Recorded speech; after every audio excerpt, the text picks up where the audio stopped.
যে ব্যক্তির জন্ম না হয়ে বাংলাদেশে ৭১-এর স্বাধীনতা যুদ্ধ হতো না, যে নেতার জন্ম না হয়ে লাল সবুজের পতাকা আমাদের হাতে আসতো না, আমি আপনাদেরকে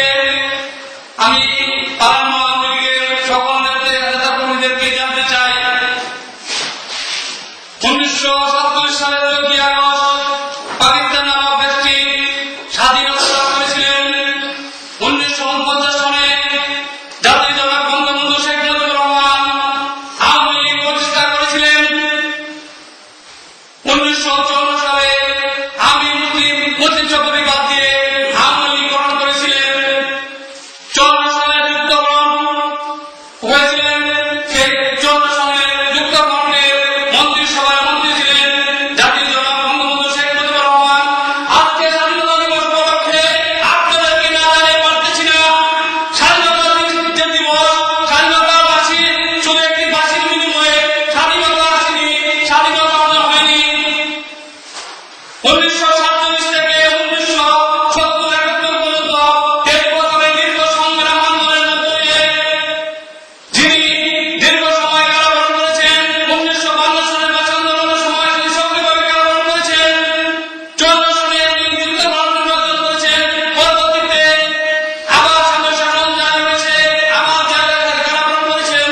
১৯৬৫ সনে ভারত পাকিস্তান যুদ্ধ হয়েছিলেন, সেই সময়ও আওয়ামী লীগ সক্রিয়ভাবে বাংলাদেশের স্বাধীনতা কিভাবে অর্জন করা যায় গোপনে গোপনে আঘাত করে বিশ্ববিদ্যালয়ের তৎকালীন ছাত্রলীগের সভাপতি যিনি আমাদের জননেতা মরহুম আব্দুল রাজ্জাক সাহেব বিশ্ববিদ্যালয় থেকে তৎকালীন সময়ে উনি লিফলেট দিয়ে স্বাধীনতার জন্য উনি আহ্বান করেছিলেন গোপনে গোপনে।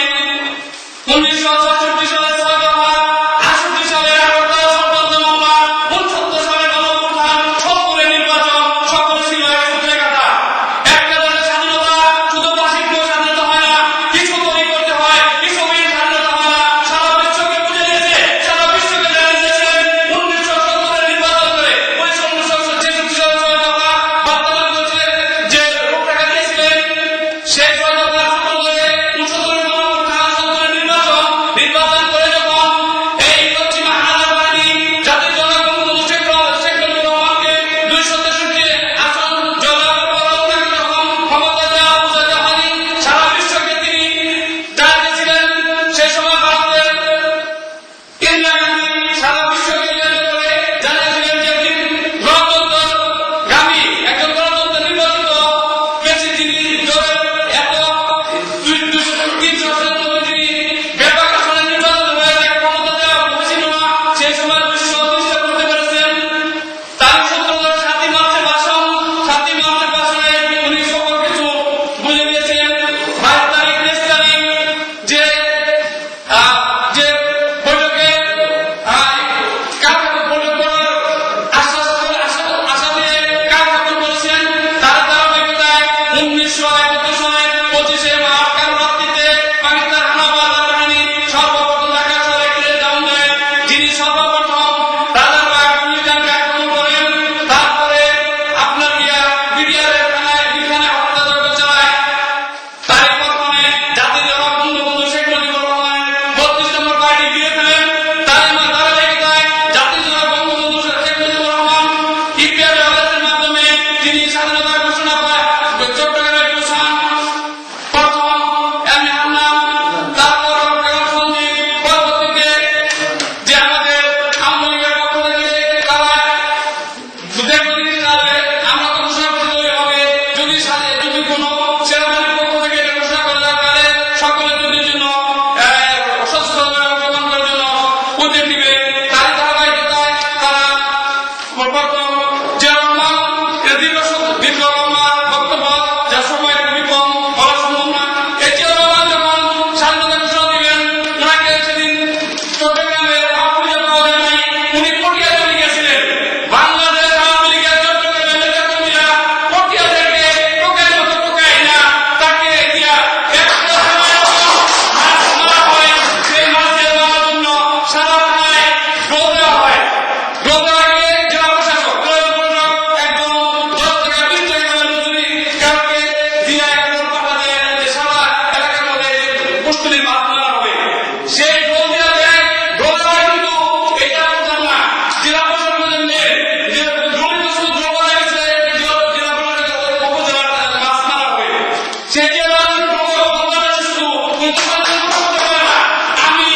নিষ্পত্তি হয় জাতির জনক বঙ্গবন্ধু শেখ মুজিবুর রহমান জাতির পিতা। আমি বলতে চাই এই সত্যি এই জন্যই বলতেছি এই কথাটা, যে জায়গায় কোর্ট থেকে ঘোষণা হয়েছে সে থেকে জিয়া রহমানের সাথে বঙ্গবন্ধুকে একত্রিত করে আমরা জাতির পিতাকে ছোট করতে চাই না। তাই আপনারা জিয়া রহমান সম্পর্কে আর কোনো মন্তব্য করবেন না স্বাধীনতা ঘোষণা নিয়ে। কারণ যারা আজকে বলে তারা তো ক্ষমতার পেশাতি, তারা ক্ষমতায় কিভাবে পারবেন সেটাই তাদের বড় বিষয়। তাই আমি আজকে আপনাদেরকে এখানে যে স্বাধীনতা দিবস উপলক্ষে আলোচনা সভায় আমরা আজকে অতীতে যে আমার ভাইয়েরা অনেকে অনেক কথাই উত্থাপন করেছেন, যিনি চৌধুরী বড় ভাই যিনি প্রতিষ্ঠাতা আহ্বায়ক উত্থাপন করেছেন যে নেতা, আমরা একটা নেতার জন্য আমরা যে জাহির করি, আসলে যারা আওয়ামী লীগ করে, যারা জাতির জনকে ভালোবাসে, যারা আওয়ামী লীগকে মহব্বত করে, তাদেরকে নেতৃত্ব দিল কে আসলো কে না আসলো সেটা বড় কথা না। যখন আমরা পার্লামেন্টে লিখলে টাকা দিই সেটাই আপনাদেরকে দরকার হলো, সেগুলি লিখলে সেই পোস্টটা দেখে আপনারা হলে চলে আসবেন। আমরা যারা আওয়ামী লীগকে ভালোবাসি সেই পোস্টটা দেখে আমরা হলে চলে আসবো, সেটাই হচ্ছে বঙ্গবন্ধুর আদর্শ আওয়ামী লীগ। তো আমি আজকে আপনাদেরকে এখানে আহ্বান জানাবো, আমরা ভুল কোটি করতে পারি, ভুল আমরা থাকতে পারে। আমি সাধারণ ক্ষুদ্র একজন কর্মী হিসাবে আমি আমার জীবন প্রাণ দিয়ে দেওয়ার চেষ্টা করি কিভাবে পার্লামেন্ট আওয়ামী লীগকে শক্তিশালী করা যায়, কিভাবে আওয়ামী লীগকে আরো এগিয়ে করা যায়। তাই আমি আপনাদেরকে এখনো আহ্বান করতেছি যে আপনারা যে সুন্দর সুন্দর আপনারা উপদেশ দিয়েছেন তাতে আমি আনন্দিত। আগামীতে যাতে পার্লামেন্ট আওয়ামী লীগ আরো শক্তিশালী হয়, আরো উজ্জ্বল হয়। আজকে বিএনপি পার্লামেন্টে একটা নয় দুইটা নয় 300 বিএনপি হয়েছে, অথচ জনগণের কিভাবে তাদের সারা বাংলাদেশ সারা বিশ্বের মধ্যে তাদের এইভাবে এখন জন্ম থেকে এখন পর্যন্ত শিখে বেড়েছে। তারা উপকার ক্ষমতা আছে, বিএনপি পার্লামেন্টে 3 টুকরা বলেছে। বাংলাদেশের জন্য তাদের কোনো অস্তিত্ব নাই, তার সংগঠনের কোনো অ্যাক্টিভ নাই, তারা এখন নিষ্ক্রিয় হয়েছে। তারা এখন রাজনীতি দল হয়ে হেফাজত ইসলামের নামে তাদের কাছে বল করে সেই মঞ্চ থেকে একাত্মতা ঘোষণা করে। তারা যদি রাজনীতি গণতন্ত্র বিশ্বাস করে অরাজনৈতিক মঞ্চে গিয়া সমর্থন করতে পারে না, সেরকম আমরা বাংলাদেশের সংবিধানের সাথে সাংঘর্ষিক এর সাথে কোনো সুসম্পর্ক নাই। আমি আপনাদেরকে জানতে চাই, তারা যদি গণতন্ত্রের দল হয়, তারা ক্ষমতায় এলে কি করে তারা দল একত্রিত কি বাস্তবায়ন করতে পারবে? আজকে তারা দেবে হবে রাজনীতি হবে।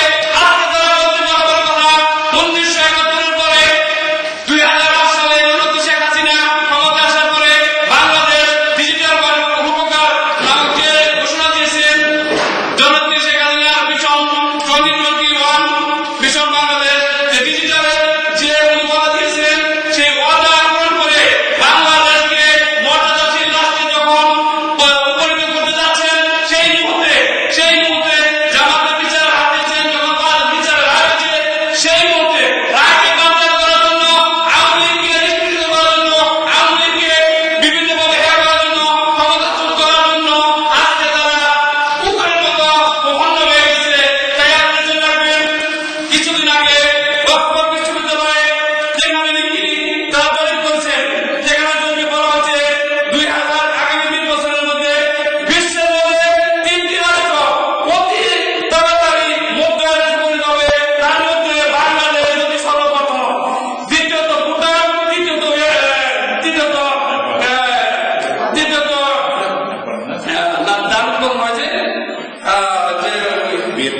ভিয়েতনাম। 3টি রাষ্ট্র অতি তাড়াতাড়ি উন্নতশীল রাষ্ট্রে পরিণত হচ্ছে। তাই যখনই বাংলাদেশের অবস্থা ও উন্নত দিকে যাচ্ছে, বাংলাদেশ যখন ডিজিটাল পুলিশে সারা বাংলাদেশ, আমার পূর্ববর্তী বক্তব্য করেছেন যে বাংলাদেশ আমি চিনি না, আগে আমরা রিক্সা চলতাম, স্কুটার চলতাম, ভেহিকেল চলতাম, ট্যাক্সিতে চলতাম, এখন